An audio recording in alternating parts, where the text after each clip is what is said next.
Hello there, this is Yana and welcome to another Hero Arts video.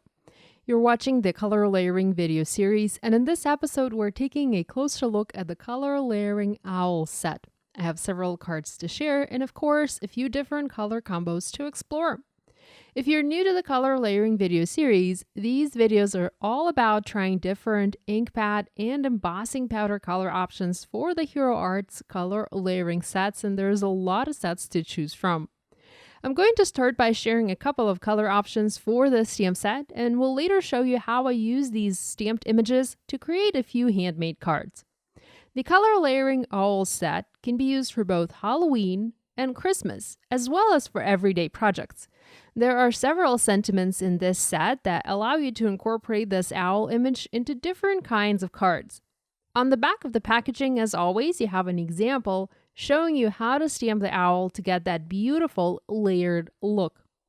Whenever there's an outline layer to my color layering images, I like to start with the outline, as this helps me to align my layers for the most precision.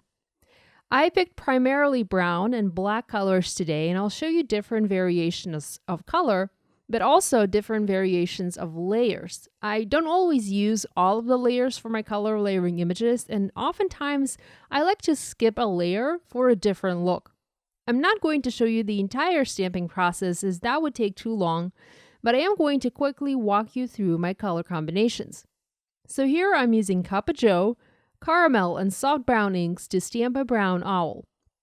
You can skip using the last soft brown layer and have your owl be more brown and white, and you'll see me do that in just a minute. For the next one, I used soft brown for the base, Cuppa Joe for the detail layer, and black for the outline layer to get a darker brown owl. Here, I already stamped a bunch of images, and all of these were stamped using just brown and black inks.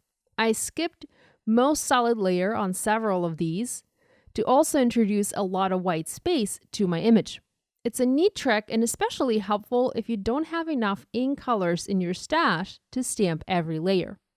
On this particular owl, I used my black ombre ink pad for the detail layer and was also able to get a beautiful gradient from black at the bottom to light gray at the top of my owl.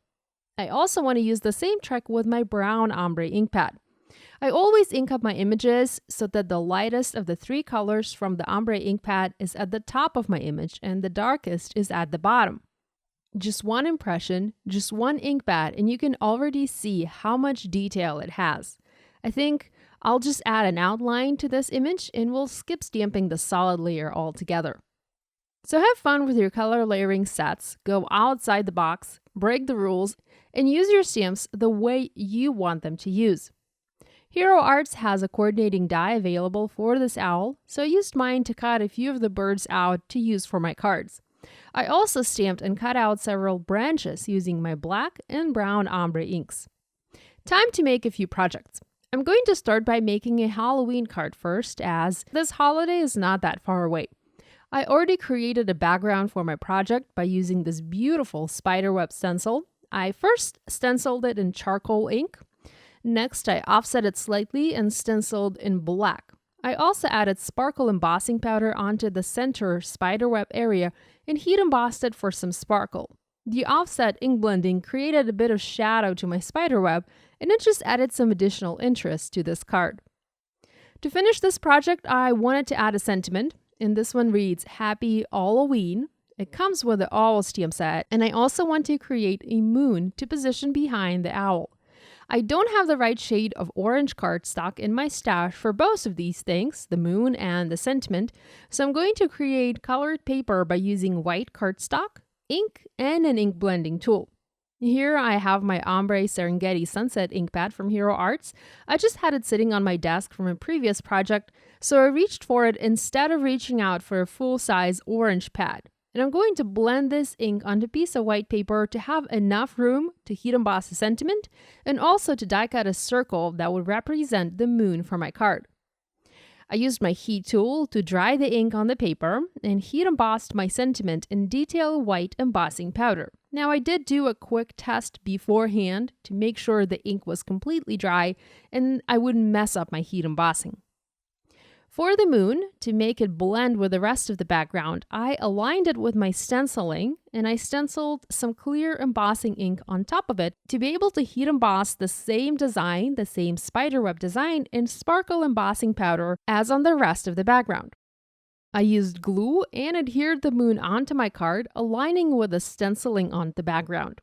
Next, I used foam adhesive squares and foam mounted the sentiment strip and also the owl with the branch on top. Lastly, I used some sequins from the Ombre Sunshine sequin mix and I embellished this card. I forgot to mention that I adhered the background onto an A2 side folding card base made out of white paper, and that finished my color layering all Halloween card. For my second project, I decided to dress up my owl in winter scarf to make this bird a bit more festive and Christmas-like. I used the scarf image from the Fa La La La Llama stamp set and stamped it in red royal ink onto white paper. There isn't a die for this image as it is part of the llama, so I just used my scissors and I carefully cut it out, leaving a small white border around it. It ended up being the perfect size for my owl.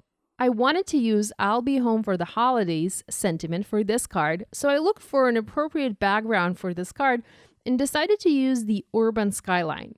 I stamped it in forever green ink, covering the entire front of my A2 card. Next, I die cut a partial circle out of white paper and I adhered it onto the background, creating a placeholder for my owl. I foam mounted my owl, the branch, and the scarf on top. I also heat embossed my sentiment in white embossing powder onto red paper, which was made in the same way as the orange paper for my previous card. I only used white cardstock today, and all of the colored cardstock that you see was created by using my ink pads and ink blending tools in white paper. I also used some sequins from the Poinsettia sequin mix to dress up this project. For my last card for today, I used the beautiful hand-drawn snowflake background stamp and I heat embossed it in white on white. Next, I blended navy ink to create a deep blue night sky background. I used a light hand in some sections and a heavy hand in other sections to get some color variation. I also sprayed this with white iridescent shimmer spray for some beautiful holiday sparkle. I die cut a circle out of white paper to work as a white moon, and also as a placeholder for my owl. I adhered it onto the background and I foam mounted my owl, branch, and sentiment in place. This time I used "You're All I Want for Christmas" message and I heat embossed it in white onto green paper created using forever green ink. Lastly, I embellished this card using the Frost sequin mix. Here's a quick look at all of the owl cards I have for you today. I hope this video has given you some fun ideas to try with your color layering owl stamp set from Hero Arts. I hope you enjoyed watching this episode from the Color Layering with Yana video series. Be sure to stop by next month for the next episode. As always, if you have questions, please leave them in the comments section on YouTube or on the Hero Arts blog. Thanks so much for watching. I'll see you next time. Bye!